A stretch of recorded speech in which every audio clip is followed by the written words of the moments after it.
I'm Mikala Dwyer and I've been a practising artist for about 30 years, and I work at Sydney College of the Arts, and I work across painting and sculpture, performance.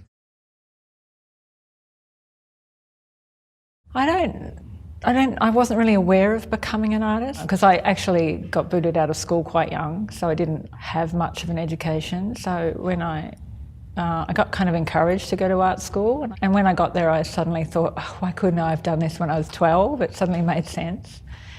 So, it's been a long time coming, this idea of being an artist. It's something I think other people ordain you as. If other people think you're an artist, then maybe you're an artist. I still don't quite know what I am.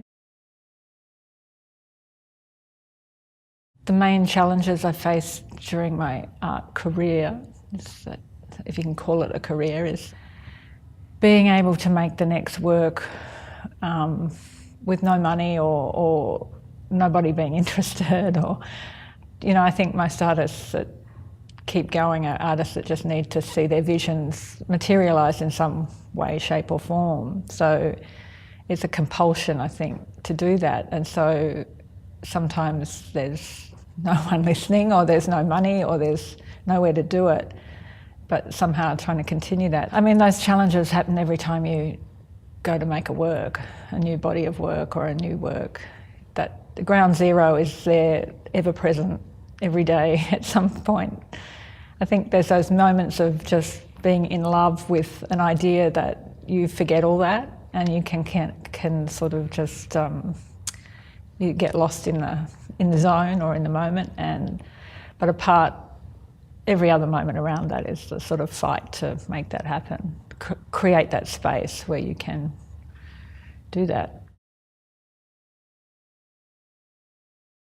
I think I've been very lucky in having international and national exhibitions and experiences travelling. I think they've enabled me to gather a little bit of confidence, and I think confidence is sometimes probably 90% of an artist's ability to make something happen. If you don't, you need the confidence. It's very hard. It's a very hard won kind of quality, but I think when you have international interest or national interest in your work, you feel like there must be something there. So I've been very lucky with some recent international exhibitions where I've worked with fantastic people, curators, other artists. I've had really interesting residencies in Dublin at the Irish Museum of Modern Art, where I met really great curators and artists.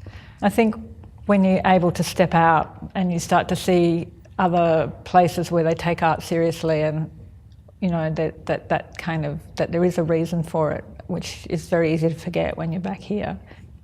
They're sort of really inspiring kind of situations.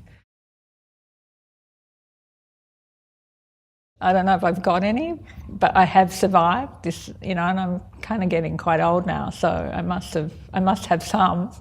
I guess just look after yourself sometimes. I think artists sometimes forget to do that. I think work, and there's a great quote by Jeff Lowe from A Constructed World, no need to be great and work in groups is handy tip. I think just, when all else fails, just come back into yourself and focus on the work, and, that's your sanctuary in a way. And hopefully that can reverse itself and come out into the world at some point. But there's always that kind of sanctuary in that space. I think that is what sustains an artist. You can really lose yourself if you're worrying about too much what other people think. So I always have a mantra, which is not to give a fuck what people think. And you have to come back to that mantra every now and again, because it's very easy to get distracted.